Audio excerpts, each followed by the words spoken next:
Yes, नमस्कार विद्यार्थी मित्रांनो, क्रिएटिव्ह मॅथ्स मराठी या आपल्या युट्यूब चॅनलमध्ये पुन्हा एकदा तुमच्या सगळ्यांचं सहर्ष स्वागत आहे। आज आपण चर्चा करतो इयत्ता 9वी गणित भाग 2 वरती आणि 9वी गणित भाग 2 चं 5वं प्रकरण ज्याचं नाव आहे चौकोन। आणि या चौकोन प्रकरणातला सराव संच 5.1 आज आपण बघणार आहोत। तर जाऊयात सराव संच 5.1 कडे। तर बघा मित्रांनो, या ठिकाणी सराव संच 5.1 मध्ये काय आहे तर तो समजून घेण्याच्या अगोदर तुम्हाला समांतरभुज चौकोन म्हणजे काय माहिती पाहिजे, कारण सराव संच 5.1 हा संपूर्ण समांतरभुज चौकोनावर आधारित आहे। समांतरभुज चौकोन आणि त्याचे गुणधर्म बघा। समांतरभुज चौकोन म्हणजे काय, ज्या चौकोनाच्या समोरासमोरील बाजू एकरूप आणि समांतर असतात त्यांना आपण त्या चौकोनाला आपण समांतरभुज चौकोन म्हणतो। काय, समोरासमोरील बाजू एकरूप आणि समांतर। तर काय गुणधर्म आहे तर समांतरभुज चौकोनाच्या सम्मुख भुजा म्हणजे सम्मुख बाजू एकरूप, एडी एकरूप बीसी, त्याचबरोबर एबी एकरूप सीडी। तर या दोन बाजू एकरूप असणारे समोरासमोरील बाजू एकरूप असतात आणि समांतर असतात। त्याचबरोबर सम्मुख कोन कसे असतात, एकरूप असतात। सम्मुख कोन एकरूप म्हणजे कसं, समजा जर का ए कोनाचं माप जर का 130 अंश आहे तर त्याच्या समोरचा जो कोन आहे त्याचं माप सुद्धा 130 अंश असणार आहे। बी कोनाचं माप जर का 50 अंश असेल तर त्याच्या समोरचा बी जो आहे त्याचं पण माप 50 अंश असणार आहे। म्हणजे समोरासमोरील कोन जे आहे त्यांची माप सारखी असतात, एकरूप असतात। त्याच्यानंतर कर्ण परस्परांना दुभागतात। कर्ण परस्परांना दुभागतात। आता समजा एखादा समांतरभुज चौकोन मी काढला या ठिकाणी अशा प्रकारे ए बी सी डी हा एक समांतरभुज चौकोन आहे। एक एसी कर्ण आहे आणि दुसरा कर्ण आहे बीडी। आता याच्यामध्ये लक्षात घ्या, हे एओ आणि बीओ जर एसी जर का माझ्याकडे 10 सेमी असेल तर एओ 5 सेमी बीओ 5 सेमी होईल। त्याचबरोबर जर का माझ्याकडे बीडी जर का 12 असेल तर या ठिकाणी बीओ 6 होईल आणि ओडी 6 होईल। म्हणजे कर्ण परस्परांना दुभागतात म्हणजे एकमेकांचे दोन समान भागामध्ये विभाजन करतात। ओके, हा एक महत्वाचा गुणधर्म आहे। त्याचबरोबर आणखी एक गुणधर्म आहे, लगतचे कोन पूरक असतात। लगतचे म्हणजे शेजारचे। आता बी आणि सी या दोघांची बेरीज बघा किती येते, 180 अंश, म्हणजे पूरक असतात। लगतच्या कोनांची बेरीज 180 अंश। डी आणि सी यांची बेरीज पण तुम्हाला 180 अंश सापडेल। ए आणि बी ची बेरीज पण 180 अंश, सॉरी ए आणि डी ची बेरीज पण 180 अंश आणि ए आणि बी ची बेरीज पण 180 अंश। तर हे गुणधर्म तुम्हाला माहिती पाहिजे चौकोनाचे। हे गुणधर्म जर नसतील माहिती तर तुम्हाला हा सराव संच समजणार नाही। त्याच्यामुळे गुणधर्म अगोदर नीट करून घ्या। चला पुढे बघू। या ठिकाणी आता प्रश्नांकडे आपण वळूया। जे काही महत्त्वाचे प्रश्न आपल्याला या सराव संचामध्ये आहेत त्या सगळ्या इम्पॉर्टंट प्रश्नांकडे आपण वळूयात। आता प्रश्न जरा काही क्लिअर दिसत नाही, what is the problem and what is the solution of the problem. तर बघा, या ठिकाणी आपल्याला जे काही प्रश्न बघायचे आहेत एकच मिनिटात आपण जरा सगळे प्रश्न व्यवस्थित बघूयात परत एकदा। हा, तर एकच मिनिट फक्त। तर बघू जरा, एक मिनिट। यस, तर बघा या ठिकाणी आपल्याकडं एकच मिनिट जरा आपण थोडंसं जरा याला परत रिलोड करूया। कदाचित इंटरनेटचा थोडासा कधी कधी प्रॉब्लेम असतो, पण रिलोड करायला आपल्याला काही हरकत नाही। बघा, तर पुढचे सगळे प्रश्न आपण बघू, पण ते सगळे प्रश्न समजून घेण्याच्या अगोदर मित्रांनो एक गोष्ट लक्षात घ्या, जे काही गुणधर्म आपण बघितले जातात म्हणजे समांतरभुज चौकोनाचे सगळे गुणधर्म आपल्याला सगळ्यात पहिली गोष्ट नीट माहिती पाहिजे। समांतरभुज चौकोन म्हणजे काय, समोरासमोरील बाजू ज्या चौकोनाच्या समान असतात, एकरूप असतात त्या चौकोनाला आपण म्हणतो समांतरभुज चौकोन। आणि त्याच्याबरोबर दुसरा महत्वाचा मुद्दा काय की समांतरभुज चौकोनाचे लगतचे कोन पूरक असतात, समोरासमोरील बाजू एकरूप असतात आणि समांतर असतात। हे सुद्धा काही गुणधर्म आहेत, हे पण आपल्याला माहिती पाहिजेत। त्याचबरोबर तुमचे समोरासमोरील कोन एकरूप, समोरासमोरील बाजू एकरूप, लगतचे कोन एकमेकांच्या पूरक असतात म्हणजे त्यांची बेरीज जी आहे ती 180 अंश असते। आणि त्याचबरोबर कर्ण परस्परांना दुभागतात। परस्परांना दुभागतात म्हणजे काय, परस्परांचे दोन एकरूप भागामध्ये रूपांतर करतात। तर आता प्रत्यक्षात आपल्याला हे जे प्रश्न आहेत ते आपण प्रश्न आता बघूयात। ठीक आहे, चला स्क्रीन प्रेझेंट झाली की लगेच आपल्याला हे सगळे प्रश्न बघता येईल। बघा, आता हा एक माझ्याकडे प्रश्न आहे। आता या प्रश्नामध्ये जर का आपण विचार केला तर याच्यात काय दिले बघा, या प्रश्नामध्ये आपल्याला की इथं आपल्याला दिले की समांतरभुज चौकोन WXYZ। चला असा चौकोन काढू आपण, WXYZ, WXYZ हा एक समांतरभुज चौकोन आहे। त्याचे कर्ण परस्परांना O बिंदूमध्ये छेदतात। हा WY कर्ण आणि हा XZ कर्ण हे दोघे एकमेकांना O बिंदूमध्ये छेदतात। आता याच्यामध्ये मला काय दिलंय, XYZ चं माप जे आहे ते 135 अंश आहे। तर XWZ चं माप आपल्याला काढायचंय। जर YZ आणि त्याचबरोबर YZW चं माप आपल्याला काढायचंय। आता ही माप आपल्याला काढायची आहे, त्याच्यामुळे आता याचे कर्ण बिर्ण सध्या बाजूला ठेवतो मी 2 मिनिटांसाठी आणि पहिले आपल्याला ज्या कोनांची माप काढायची ती आपण काढू। पहिला काय XWZ, म्हणजे हा एक्स, हा डब्ल्यू आणि हा झेड. एक्स वाय झेड या कोणाचं माप 135 अंश. बरं, या कोणाचं माप आपल्याकडे किती 135. कोण एक्स वाय झेड बरोबर किती बाबा 35 अंश, 135 अंश दिले आपल्याला. बरोबर, याचं माप 135 आहे. तर दुसरा कोण कुठला, एक्स डब्ल्यू झेडचं माप काढायचंय. एक्स डब्ल्यू झेड हा समोरासमोरील कोण आहे ना, मग या कोणाचं माप 135 तर त्याच्या समोरील जो कोण असेल त्याचं माप सुद्धा किती असणार, 135 अंशाचं असणार आहे. बरोबर, मग आपण लिहू कोण एक्स डब्ल्यू झेड एकरूप कोण एक्स वाय झेड. कारण हे काय बाबा सम्मुख कोण आहेत. सम्मुख कोण, समांतर भुज चौकोनाचे सम्मुख कोण. सम्मुख कोण कसे असतात, पूरक असतात. माहिती लिहायचं. परंतु आपल्याला कोण एक्स वाय झेड बरोबर 135 अंश दिलेला आहे, म्हणून आपण म्हणू शकतो कोण एक्स डब्ल्यू झेड याचं माप सुद्धा 135 अंशच असणार. झालं. आता दुसरा आणखी एक कोण आहे त्याचं पण माप या ठिकाणी काढू. दुसरा कोण कुठला बाबा, वाय झेड डब्ल्यू.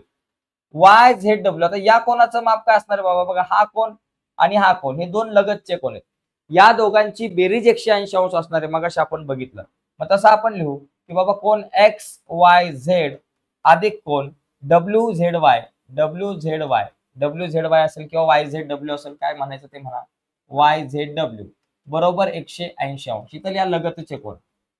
लगतचे कोण, समांतर भुज चौकोनाचे लगतचे कोण एकमेकांचे पूरक असतात. आता एक्स वाय झेडचं माप किती 135 आहे, मग इथं लिहून टाकायचं 135 अंश. झालं. अधिक कोण वाय झेड डब्ल्यूचं माप काढायचंय बरोबर 180 अंश. आता कोण वाय झेड डब्ल्यू आपल्या जागेवर 180 अंश आपल्या जागेवर 135 अधिक आहे बरोबर चिन्हाच्या पलीकडे गेले वजा 135 अंश. झालं. कोण वाय झेड डब्ल्यू बरोबर 180 मधून 135 गेले किती राहिले, 180 मधून 135 गेले आपल्याकडे राहिले 45 अंश. ठीक आहे, 45 अंश. अशा प्रकारे आपल्याकडे वाय झेड डब्ल्यूचं माप येईल 45 अंश. झालं. वाय झेड डब्ल्यू आला 45 आणि 135 केले की 180 होतात.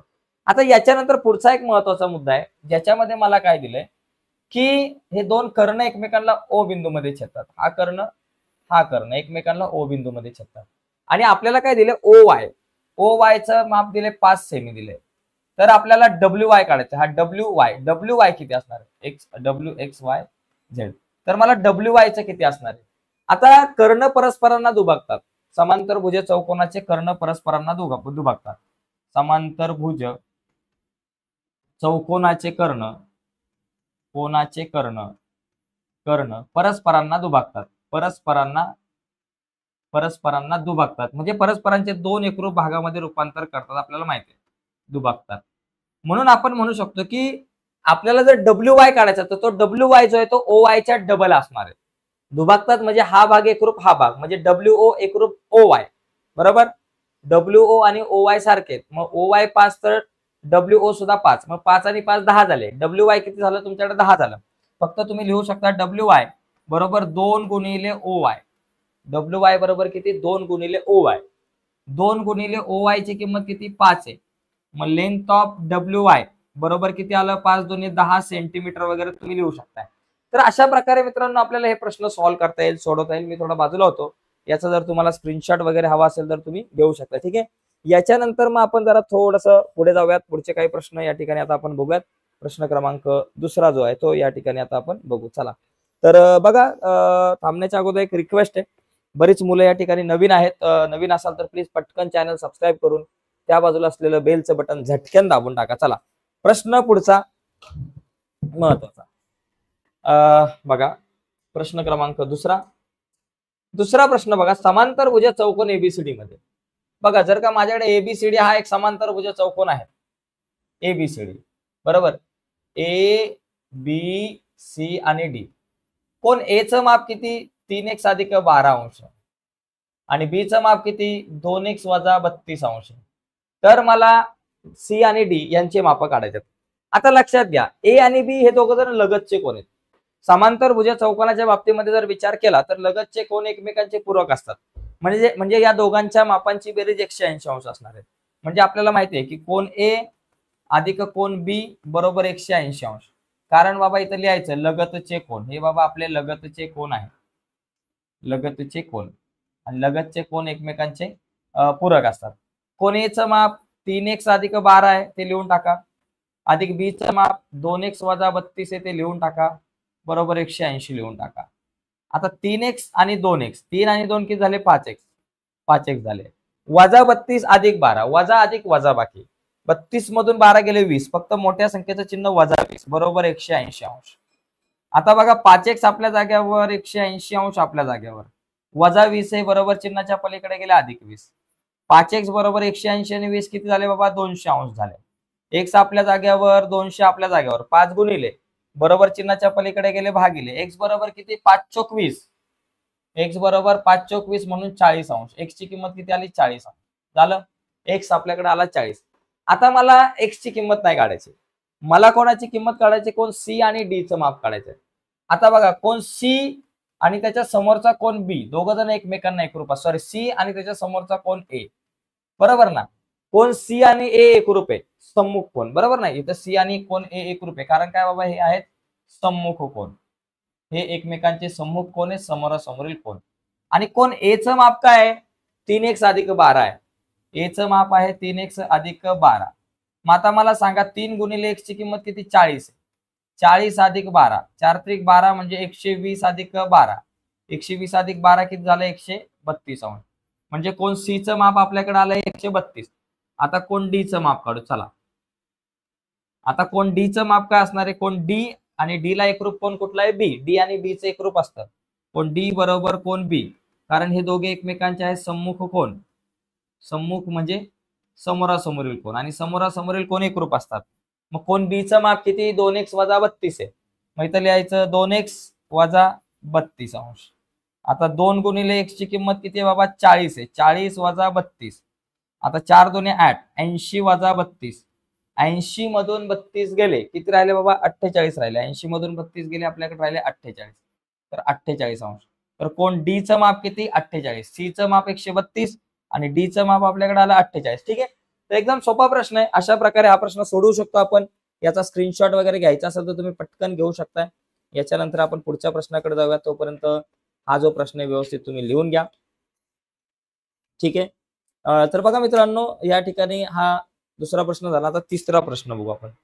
तर जवळपास 7-8 प्रश्न आहेत पण महत्वाचे. बघा, एका समांतरभुज चौकोनाची परिमिती आपल्याला 150 सेमी दिले आणि एक बाजू दुसऱ्या बाजूपेक्षा 25 सेमीने मोठी आहे, तर त्या समांतरभुज चौकोनाच्या बाजूंची लांबी काढा. बरं का, मग आता एका बाजूची लांबी समजा, किंवा आपण एक काम करू, समजा आपल्याकडे हा जो आहे ना, हा तुमचा समभुज चौकोन एबीसीडी आहे, ए बी सी आणि डी, बरोबर.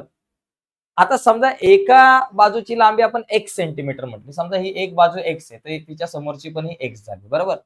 आणि दुसरी जी बाजू आहे, दुसरी बाजू आपल्याला काय म्हटलंय की दुसरी बाजू बघा परिमिती 150 आहे आणि एक बाजू दुसरीपेक्षा 25 ने मोठी आहे, बरोबर. मग एक बाजू जी आहे ती दुसरीपेक्षा 25 ने मोठी, म्हणजे ही x असेल तर ती एक बाजू काय असणार आहे x अधिक 25 असणार, एवढं लक्षात घ्या. तिच्या समोरची बाजू पण x अधिक 25. ओके, समजा चौकोन एबीसीडी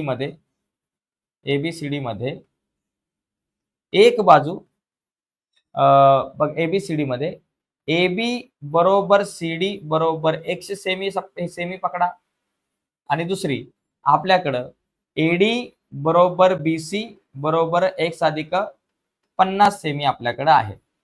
आता आपल्याला याची परिमिती 150 दिली. परिमिती म्हणजे काय, सगळ्या बाजूंची बेरीज. परिमिती बरोबर किती 150 दिली आपल्याला. परिमिती बरोबर या चौकोनाची परिमिती बरोबर 150 सेमी, 150 सेमी.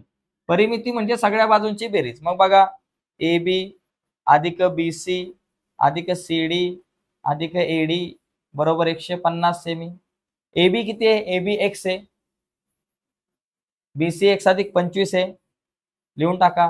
CD किती x आहे, x लिहिलं, आणि AD किती x अधिक 25 आहे, x अधिक 25 लिहून टाका, बरोबर 150 लिहून टाका. x x x x 4 वेळा आहे म्हणून आपल्याकडे आलं 4x अधिक 25 अधिक 25 50 आहे, इथं लिहिलं 50 बरोबर 150. आता मला सांगा 4x आपल्या जागेवर 50 अधिक बरोबर चिन्हाच्या पलीकडे गेले वजा, 4x बरोबर 150 वजा 50 झाले. बरोबर. हे 50 अधिक हे बरोबर चिन्हाच्या पलीकडे गेले, वजा झाले. आता 4x बरोबर 150 मधून 50 गेले, 100 राहिले. x आपल्या जागेवर, 100 आपल्या जागेवर. हे 4 गुणिले बरोबर चिन्हाच्या पलीकडे गेले, भागिले 4 झाले. भागिले 4 x बरोबर 100ला 4 ने भागला 25 झालं. मग आता काय करू आपण, समांतर भुज चौकोनाच्या बाजू काढू. इथं लिहायचं समांतर भुज चौकोनाच्या बाजू काढू. चौकोनाच्या बाजू काढू. बरोबर, बाजू काढू. मग आता त्या बाजू ज्या आहेत त्या बाजू काय बाबा, पहिली बाजू आहे A B, B C, C D आणि एडी. काय बाबा, ए बी आहे, बी सी आहे, सी डी आहे आणि एडी आहे. या 4 बाजू. बरोबर, 4 बाजू काढायच्यात. आता मला सांगा ए बी काय, ए बी आपण म्हटलं एक्स. मग ए बी एक्स आहे आणि एक्स ची किंमत किती, 25 आहे. म्हणून एक बाजू 25 सेमी. दुसरी बाजू बी सी, बी सी काय एक्स अधिक 25 आहे. मग इथं लिहायचं एक्स अधिक 25, एक्स किती 25 आहे, 25 अधिक 25 झाले 50. इथं लिहायचं 50 सेमी. त्याच्यानंतरची बाजू काय बाबा, सीडी. सीडी कुठे गेला बाबा, सीडी एक्स आहे. मग इथं लिहायचं एक्स, एक्स बरोबर किती 25 आहे, एक्स ची किंमत 25 म्हणून 25 सेमी. आणि एडी जी आहे ती एक्स अधिक 25 आहे. मग एक्स अधिक 25, एक्स किती 25 आहे, 25 अधिक 25 बरोबर 50 सेमी. म्हणजे या चौकोनाच्या ज्या बाजू आहेत 25 50 25 50 अशा असतील. ठीक आहे, चला पुढे बघू आपण. पुढचा प्रश्न, प्रश्न क्रमांक 4. बघा, एका समांतर भुज चौकोनाच्या लगतच्या 2 कोनांचे गुणोत्तर एकाच 2 आहे. बरोबर. आता हा जो चौकोन आहे, समांतर भुज चौकोन पकडा, एबीसीडी पकडा. चला ओके, एबीसीडी आपण पकडू. अशा प्रकारे समजा इथं याच्या ऐवजी इकडे घेऊ आपण. ए आहे, बी आहे, सी आहे आणि डी आहे. बरोबर. याच्या लगतच्या कोनांचे गुणोत्तर एकाच 2. समजा असं म्हणू, समजा समांतर भुज चौकोन, समांतर भुज चौकोन, चौकोन एबीसीडी, एबीसीडी च्या लगतच्या कोनांचे गुणोत्तर, लगतच्या कोनांच्या मापांचे गुणोत्तर, कोनांच्या मापांचे गुणोत्तर. गुणोत्तर आपल्याकडे किती दिले बाबा, गुणोत्तर बरोबर एकाच 2 का 2 असे की, चला एकाच 2 आहे, एकाच 2 आहे. म्हणून आपण काय करू, कोण ए बरोबर काय करू 1x म्हणजे x, आणि कोण बी बरोबर आपण काय म्हणू शकतो 2x. एका कोणाचं माप 1x, दुसऱ्या कोणाचं माप 2x. आणि आपल्याला काय सांगितलं, सगळ्या कोणांची माप काढायची. या ए चं माप 1x, बी चं माप 2x. आता या 2 कोनांच्या मापांची बेरीज किती असणार, 180. मगाशी आपण बघितलं, समांतर भुज चौकोनाचे लगतचे कोन एकमेकांचे पूरक असतात, म्हणजे त्यांच्या मापांची बेरीज 180 अंश. म्हणजे याचं कोन ए अधिक कोन बी बरोबर 180 अंश. ए चं माप आहे एक्स, बी चं माप आहे 2x बरोबर 180 अंश. 2 आणि 1 झाले 3x बरोबर 180 अंश. आता x ची किंमत काढायची. x आपल्या जाग्यावर, 180 अंश आपल्या जाग्यावर. हे 3 गुणिले बरोबर चिन्हाच्या पलीकडे गेले 3 भागिले झाले. मग x बरोबर 3 सक 18 आणि 0. x ची किंमत किती आली बाबा, 60 आली. x ची किंमत 60 आली. आता मला काय करायचंय, समांतर भुज चौकोनाच्या सर्व कोनांची मापे काढायची. आता सर्व कोनांची मापे काढू. चला सर्व कोनांची मापे काढू, कोनांची मापे काढू, मापे काढू. बरोबर. मग आता मला सांगा, चला ए चं माप, कोण ए चं माप काय म्हटलं होतं आपण x आहे आणि x ची किंमत आलेली आहे 60 अंश. ओके. कोण बी चं माप काय बाबा 2x आहे आणि 2 गुणिले x ची किंमत आहे 60, 60 दुने 120 अंश झालं. कोण सी चं माप काय, कोण सी आणि ए हे एकमेकांचे एकरूप असतात. कोण सी चं माप कोण ए च्या मापा एवढं आहे आणि ए चं माप आहे 60 अंश. कोण डी चं माप काय असणार आहे, कोण डी आणि बी एकरूप असणार, सम्मुख कोण आहे. बरोबर. डी एकरूप कोण बी बरोबर, बी चं माप आहे 120 अंश. इथं वाटलंच तर तुम्ही लिहू शकता सम्मुख कोण, समांतर भुज चौकोनाचे सम्मुख कोण एकरूप असतात, म्हणून कोण सी चं माप हे ए च्या मापा एवढंच असणार आहे 60 अंश आणि डी चं माप बी च्या मापा एवढंच असणार आहे 120 अंश. म्हणजे इथं चौकोनाची कोणांची मापे काय आली, 60 अंश, 120 अंश, 60 अंश, 120 अंश एवढं आलं. ठीक आहे. चला झाले 4 गणित. पुढे जाऊ आपण. पुढचं बघा, पुढचा पाचवा प्रश्न जरा थोडासा मोठा दिसतोय तुम्हाला, पण ठीक आहे, आपल्याला आपण करू पटापट त्याला सॉल्व्ह करू. बघा, समांतरभुज चौकोन एबीसीडीचे कर्ण परस्परांना ओ बिंदूमध्ये छेदतात. आता समजा आपण व्यवस्थित काढू. हा आपल्याकडे समजा एक समांतरभुज चौकोन आहे एबीसीडी, बरोबर. ए आहे, बी आहे, सी आहे आणि डी आहे. याचे कर्ण एकमेकांना ओ बिंदूमध्ये छेदतात. हा एक कर्ण आहे आणि हा एक कर्ण एकमेकांना ओ बिंदूत छेदतात. आता याच्यामध्ये आपल्याला बघा एओ दिलंय, ओ बिंदूमध्ये छेदतात. एओचं माप मला दिलंय 5 सेमी. बघा, जी बाबा माप दिले ते आपण या ठिकाणी लिहू. एओ 5 आहे. त्याच्यानंतर मला बीओ दिलेला आहे 12 आणि एबी दिलेला आहे 13, बरोबर. तर चौकोन एबीसीडी हा समभुज चौकोन आहे हे दाखवा. आता या ठिकाणी एक गोष्ट लक्षात घ्या, समांतरभुज चौकोन, समांतरभुज चौकोन ए बी सी डी मध्ये, बरं का, एबीसीडी मध्ये आता बघा लक्षात घ्या, समांतरभुज चौकोनाच्या समोरासमोरील बाजू एकरूप असतात.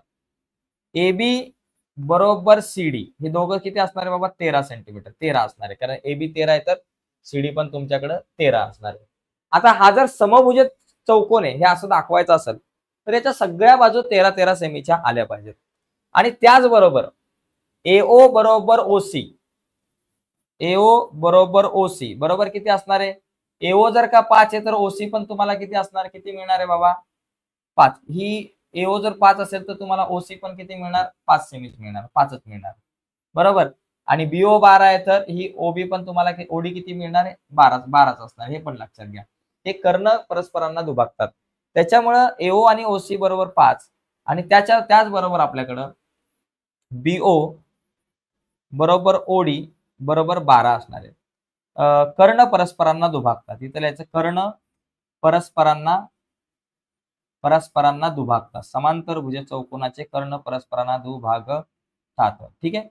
आता बघा, आता याच्यामध्ये एक लक्षात घ्या, आपण या त्रिकोणाचा विचार करू, त्रिकोण एओबी चा विचार करू. चला, त्रिकोण एओबी मध्ये एक काम करू, सगळ्यात मोठी बाजू एबी आहे आणि एओ आणि बीओ या दोन लहान बाजू आहेत. इथं पायथागोरसचं प्रमेय वापरून किंवा त्या पायथागोरसच्या प्रमेयाचा व्यत्यास वापरून इथं 90 मापाचा कोन तयार होतोय का बघा, कारण समभुज चौकोन जो आहे त्याचे कर्ण परस्परांचे लंब दुभाजक असतात. जर इथे मी लंब दाखवला तर हा डायरेक्टली समभुज चौकोन तयार होईल.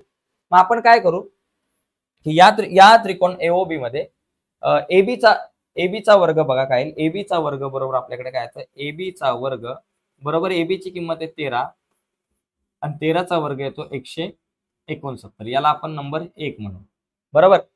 आता दुसऱ्या दोन बाजूंच्या वर्गांची बेरीज करा, एओचा वर्ग भागिले बीओचा वर्ग. बघा, एओचा वर्ग अधिक बीओचा वर्ग करा. बघा, एओचा वर्ग किती आपल्याकडे येतो 5 म्हणून 5चा वर्ग अधिक बीओचा वर्ग येतो 12, 12चा वर्ग, 5चा वर्ग 25 अधिक 12चा वर्ग 144, म्हणून आपण म्हणू शकतो एओचा वर्ग अधिक बीओचा वर्ग बरोबर 144 आणि 25 किती झाले 169. बघा, इथं एबीचा वर्ग पण 169 आणि एओ वर्ग अधिक बीओ वर्ग बरोबर 169, म्हणजे मोठी बाजू जी आहे तिचा वर्ग 169 येतोय आणि इतर दोन बाजूंच्या वर्गांची बेरीज पण 169 येते.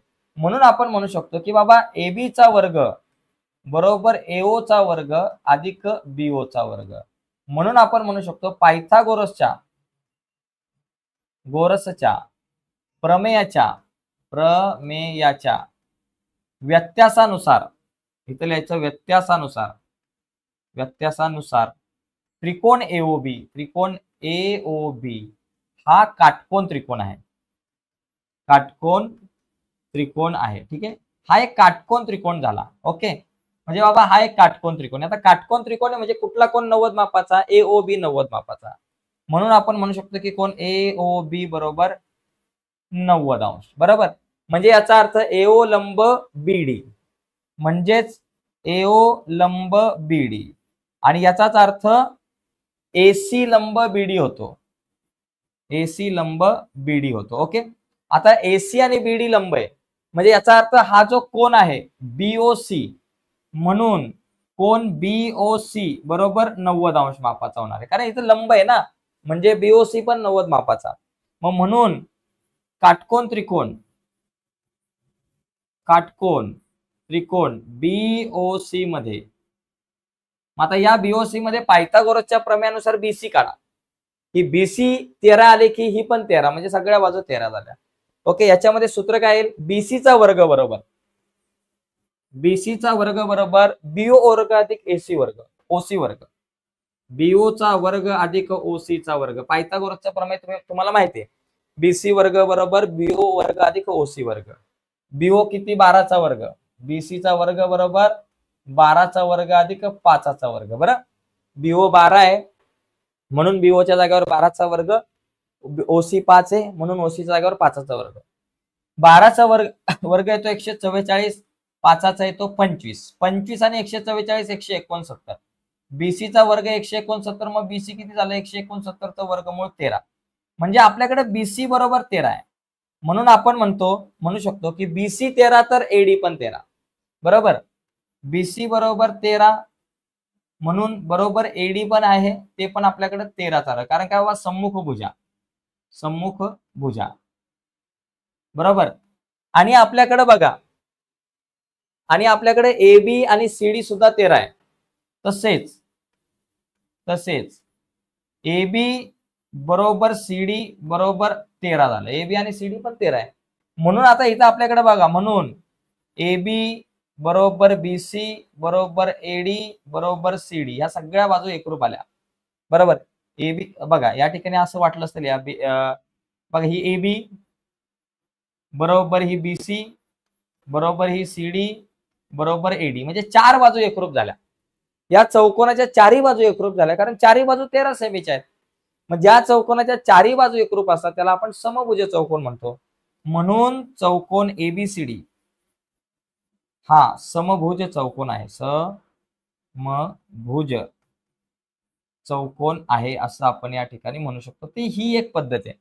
किंवा तुम्ही इथं जरी म्हटलं की बाबा एसी लंब बीडी आहे, इथं समांतर भुज चौकोनाचे कर्ण एकमेकांचे लंब दुभाजक होतात, म्हणून हा चौकोन समभुज चौकोन आहे असं सुद्धा म्हणू शकता. तर तुम्हाला ज्या पद्धतीने जाता येईल त्या पद्धतीने जा. मी ही एक पद्धत सांगितलेली आहे. ठीक आहे. तर आता याच्यानंतर पुढच्या प्रश्नाकडे आपण वळूया. ठीक आहे. बघा पुढचा प्रश्न क्रमांक 6. याच्यामध्ये मला काय दाखवायचंय की बाबा आकृतीमध्ये चौकोन PQRS हा जो मोठा एक चौकोन PQRS आहे व ABCR हे दोघे जण समांतर भुज चौकोन आहे. आणि कोण P चं माप 110 आहे. हा जो कोण P आहे त्याचं माप 110 आहे. तर ABCR हा जो आतमधला समांतर भुज चौकोन आहे, तर याच्या सगळ्या कोनांची मापे काढायच्यात. बघा आपण एक काम करू. चौकोन PQRS हा समांतर भुज चौकोन आहे. बरोबर, समांतर भुज चौकोन आहे. बरोबर, समांतर भुज चौकोन आहे. आता समांतर भुज चौकोनाचे सम्मुख कोण एकरूप असतात. मग P 110 आहे तर त्याच्या समोरचा कोण R किती असणार आहे? 110 अंश असणार आहे. म्हणून कोण P चं माप काय? SPQ बरोबर कोण इथं A किंवा SRC किंवा त्याला म्हणा किंवा असंही म्हणा, कोण P एकरूप कोण R. P आणि R एकरूप झाले. बरोबर किती मापाचे? P एकरूप R झाले, कारण हे सम्मुख कोण आहे. सम्मुख कोण, समोरासमोरील कोण एकरूप असतात. ठीक आहे. परंतु कोण P बरोबर आपल्याला दिलं 110 अंश, म्हणून आपल्याकडे कोण R बरोबर किती झालं? 110 अंश झालं. कोण R चं माप माझ्याकडे आलं 110 अंश. बरोबर. आता कोण R चं माप म्हणजेच कोणाचं माप बाबा? म्हणजेच कोण R म्हणजेच काय बाबा? कोण ह्या R चं माप तुम्ही SRQ सुद्धा म्हणू शकता किंवा ARC म्हणू शकता. म्हणून ARC बरोबर 110 अंश. चला, कोण ARC चं माप माझ्याकडे आलं 110 अंश. आता हा जो चौकोन आहे छोट्या चौकोनाचा विचार करू. ABCR याच्यामध्ये बघा R 110 आहे म्हणून समोरचा कोण B पण 110 असणार आहे. बरोबर. आता चौकोन ABCR हा समांतर भुज चौकोन आहे. समांतर भुज चौकोन आहे. बरोबर, चौकोन आहे. मग आता समांतर भुज चौकोनाचे समोरासमोरील कोण एकरूप असतात आणि लगतच्या कोणांची बेरीज 180 अंश असते. मग R 110 तर B पण 110 आणि R आणि A हे दोघे जण जे आहेत ते लगतचे कोण आहेत, यांची बेरीज 180 अंश. पहिला हा मुद्दा क्लिअर करून घेऊ. ABAR अधिक ARC बरोबर ना, कोण BAR अधिक कोण ARC बरोबर 180 अंश, कारण लगतचे कोण, लगतचे कोण, कारण लगतचे कोण कसे असतात, पूरक असतात. आता BAR चं माप माहिती नाही, कोण BAR चं माप माहिती नाही, पण ARC चं माप आपण 110 अंश काढले. ARC म्हणजे R चं माप 110 अंश बरोबर 180 अंश. आता कोण BAR आपल्या जाग्यावर 180 अंश आपल्या जाग्यावर, हा 110 अधिक आहे, बरोबर चिन्हाच्या पलीकडे गेले वजा 110 अंश झाले, आणि म्हणून कोण BAR बरोबर 110 180 मधून गेले ते झालं 70 अंश. म्हणजे कोण BAR चं माप माझ्याकडे आलं 70 अंश. एका कोणाचं माप 110, दुसऱ्या कोणाचं माप 70 अंश. आता हा 70 अंशाचा आला. आता हे दोन कोण काढू. चला बी, कोण बी चं माप काय असणार आहे, आर च्या एवढं असणार आहे. बघा कोण ABC, कोण ABC एकरूप कोण ARC बरोबर, एकरूप कोण ARC, ARC आणि ARC चं माप आहे 110 अंश, म्हणजे ABC चं माप सुद्धा 110 आलं. त्याचबरोबर कोण BCR, कोण BCR हा कोणाच्या बरोबर आहे, कोण BAR च्या सारखं एकरूप आहे. बघा BCR आणि BAR समोरासमोरील कोण आहे ते एकरूप झाले बरोबर, आणि BAR चं माप 70 आहे, म्हणून या दोन कोणांचं माप सुद्धा 70 आलं. म्हणजे तुम्ही या ठिकाणी असंही लिहू शकता, इथं कंसात लिहायचं सम्मुख कोण, सम्मुख कोण, समोरासमोरील कोण एकरूप असतात. म्हणजे काय झाले, कोणांची माप 110 70 110 70, संपला विषय. तर अशा प्रकारे हा एक प्रश्न आपण सोडवू शकतो. यानंतर मला असं वाटतं एक शेवटचा प्रश्न असेल बाकी आपल्याला, तो झाला की मग आपला सराव संच होऊन जाईल. ठीक आहे, तर चला जाऊयात पुढे. तर शेवटचा जो प्रश्न आहे आपला सोपा आहे. या प्रश्नात काय बाबा, थोडंसं आपल्याला एक विचार करावा लागणार. या प्रश्नामध्ये मला काय करायचंय, सिद्ध करायच्यात काही गोष्टी बरं का, काही गोष्टी सिद्ध करायच्या. तर नेमकं काय सिद्ध करायचं ते आपण बघूयात. बघा पहिली गोष्ट, ज्या गोष्टी आपल्याला माहिती असतात, ज्या दिलेल्या असतात, त्या आपण पक्षामध्ये लिहायच्या. चला इथं पक्ष, साध्य, सिद्धता सगळ्या गोष्टी व्यवस्थित लिहा. की आकृतीमध्ये चौकोन ABCD हा समांतरभुज चौकोन आहे. मग पहिलं लिहायचं बाबा, चौकोन ABCD हा समांतरभुज चौकोन आहे, समांतरभुज बरोबर चौकोन आहे, हा एक समांतरभुज चौकोन आहे. झालं. त्याच्यानंतर काय दिलंय, किरण AB वर E बिंदू असा आहे की BE बरोबर AB, म्हणजे दुसरा मुद्दा काय दिलाय बाबा, BE बरोबर AB बरोबर. तर सिद्ध करा की, सिद्ध करा म्हणजे साध्य, आपल्याला काय करायचं, साध्य करायचं. काय साध्य करायचं की सिद्ध करा की AB बरं का, सिद्ध करा की ED जो आहे, की रेषा ED, ही जी रेषा ED जी आहे ती रेख BC ला F मध्ये दुभागते. F मध्ये दुभागते म्हणजे काय, BC ला दुभागते म्हणजे BC चे दोन एकरूप भाग करते, म्हणजे हे दोन भाग एकरूप झाले पाहिजे, म्हणजे BF बरोबर CF पाहिजे, BF एकरूप CF हे आपल्याला सिद्ध करायचंय. BF आणि CF एकरूप आहे हे आपल्याला सिद्ध करायचं. ठीक आहे, आता सिद्धता सोपी आहे, सिद्धता. आता याच्यामध्ये एक लक्षात घ्या, मला जर का हे BF आणि CF हे दोघं जण मला एकरूप दाखवायचे, BF आणि CF, समजा आपण CF वेगळ्या रंगाने दाखवू. चला या ठिकाणी आपण एक काम करू, समजा हा BF जो हिरव्या रंगाचा जो BF दिसतोय तो आणि लाल रंगाचा CF दिसतोय, हे दोघं जण मला एकरूप दाखवायचे बरोबर. मग आता हे दोघं जण कुठल्या त्रिकोणाच्या बाजू आहेत, तर बघा BF जो आहे तो या लाल त्रिकोणाची बाजू आहे, DCF या लाल त्रिकोणाची बाजू आहे. आणि दुसरी गोष्ट जर आपण BF चा जर विचार केला तर BF हा हिरव्या त्रिकोणाची बाजू आहे, BFE वगैरे किंवा EBF या त्रिकोणाची बाजू आहे. तर मला तो वरचा हिरवा रंगाचा त्रिकोण आणि खालच्या लाल रंगाचा त्रिकोण, हे दोन त्रिकोण एकरूप दाखवावे लागतील. हे दोन त्रिकोण एकरूप दाखवले तर BF आणि CF ऑटोमॅटिकली एकरूप होतील. आता ते दाखवण्याचा प्रयत्न करू, पण आपल्याला दिलंय काय, AB एकरूप BE दिलेला आहे. याचा आपण एक वापर करू. पहिलं पक्षातलं एक विधान लिहू की बाबा AB एकरूप आपल्याला दिलेला आहे BE. हे कशामध्ये लिहू बाबा, हे पक्षामध्ये, कारण आपल्याला ऑलरेडी माहिती. त्याच्यानंतर दुसरा मुद्दा, हा चौकोन जो आहे, चौकोन ABCD जो आहे आपला, ABCD हा काय बाबा, हा समांतरभुज चौकोन आहे, हा समांतरभुज चौकोन आहे. ठीक आहे, समांतरभुज चौकोन आहे. हे सुद्धा तुम्ही लिहू शकता पक्षामध्ये, कारण हे तुम्हाला पक्षामध्ये दिलेलं आहे. झालं. तिसरा मुद्दा तुम्ही याच्यामध्ये लिहू शकताय की समांतरभुज चौकोनाच्या समोरासमोरील बाजू एकरूप असतात, म्हणून म्हणजे काय, AB एकरूप CD, AB आणि CD एकमेकांना एकरूप आहे, म्हणून आपण म्हणू शकतो की AB बरोबर CD. AB बरोबर CD का, कारण सम्मुख भुजा, समोरासमोरील बाजू, सम्मुख भुजा झालं. आता ह्या सम्मुख भुजा लिहिल्या किंवा समोरासमोरील बाजू लिहिलं तर तुमच्या चौथा एक मुद्दा लक्षात येईल की याच्यामध्ये बघा एबी एकरूप बीई, एबी एकरूप सीडी. सगळीकडे एबी एबी हा जो गट आहे हा सारखा आहे, एकरूप आहे. एक बाजू एकरूप आहे. ही बाजू जर का सारखी असेल तर ही बीई आणि सीडी पण सारखी असणार आहे. म्हणून आपण म्हणू शकतो की बीई बरोबर सीडी. कशावरून? 1 व 3 वरून.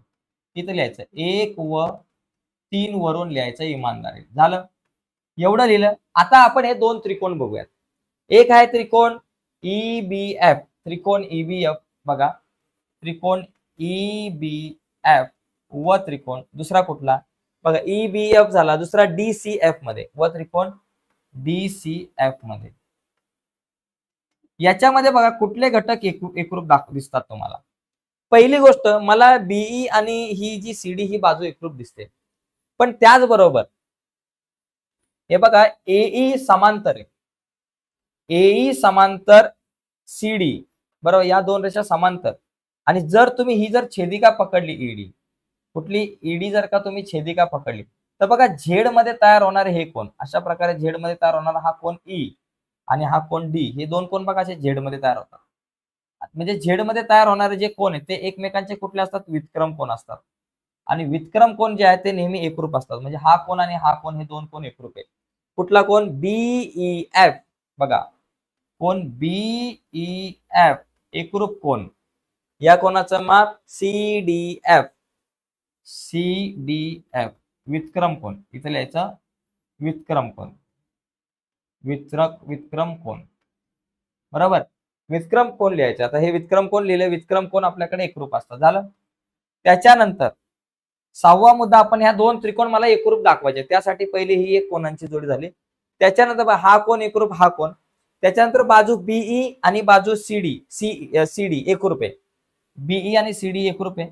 इथं लिहायचं रेख बीई बर एकरूप रेख सीडी, सीडी हे कशावरून बाबा? 4 वरून, 4 वरून लिहा, 4 वरून, विधान 4 वरून.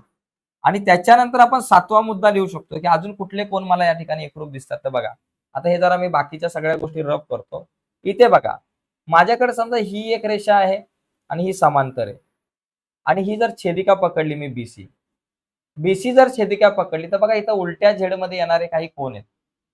हा जर मी उलटा झेड पकडला बघा, हा बघा असा उलटा झेड, तर याच्यामध्ये तयार होणारा बघा हा कोण आणि हा कोण, हे दोघे जण व्युत्क्रम कोण आहेत बघा, उलट्या झेड मध्ये येणारे व्युत्क्रम कोण.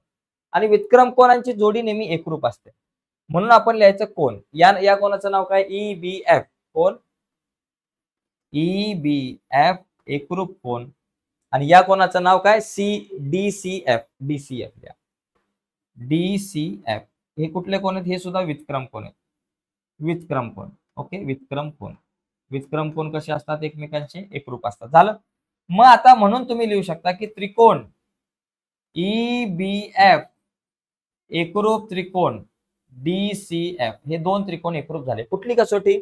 बघा इथं बाजू, इथं कोण एकरूप दाखवलेत, इथं बाजू एकरूप दाखवले, इथं कोण. बाजू कोण बाजू, बाकोबा, बाकोबा कसोटी. कुठल्या कसोटीनुसार एकरूप आहे? बाकोबा कसोटीनुसार. ओके, बाकोबा कसोटी. मग आता बाकोबा कसोटीनुसार काय झालंय बघा, हे दोन त्रिकोण एकरूप झाले. बाकोबा कसोटीनुसार तुमच्याकडे बघा हा वरचा जो हिरव्या रंगाचा जो त्रिकोण आहे तो एकरूप झालेला आहे आणि खाली समजा आपण हा लाल रंगाचा त्रिकोण काढला, हा पण एकरूप झालाय. आता दोन त्रिकोण जर एकरूप असतील तर त्या दोन त्रिकोणाच्या संगत बाजू एकरूप असतात. म्हणून ही वरची बीएफ हिरव्या त्रिकोणाची आणि खालच्या लाल त्रिकोणाची सीएफ या दोन बाजू एकरूप झाल्या. म्हणून तुम्ही लिहू शकताय की बाबा बीएफ एकरूप सीएफ, बीएफ एकरूप सीएफ. का? कारण एकरूप त्रिकोणाच्या संगत बाजू. इथं लिहायचं एकरूप त्रिकोणाच्या संगत बाजू, एकरूप त्रिकोणाच्या संगत बाजू ज्या असतात त्या नेहमी एकरूप असतात. तर अशा प्रकारे मित्रांनो आपण हा प्रश्न सोडवू शकतो. तर हा झाला आपला शेवटचा प्रश्न आणि अशा प्रकारे आपण हा सराव संच सोडवू शकतो. तर हा सराव संच झालाय. पुढच्या व्हिडिओमध्ये आपण सराव संच 5.2 वर चर्चा करू. पण पुढची व्हिडिओ तुमच्यापर्यंत पोहोचावी असं वाटत असेल आणि अजूनपर्यंत तुम्ही आपला चॅनल सबस्क्राईब नसेल केला मित्रांनो तर आत्ताच आपला चॅनल सबस्क्राईब करा आणि त्या बाजूला असलेलं बेलचं बटन सुद्धा दाबा, जेणेकरून मी अपलोड केलेल्या प्रत्येक नवीन व्हिडिओची नोटिफिकेशन तुमच्यापर्यंत पोहोचेल. बाय मित्रांनो, धन्यवाद सर्वांना.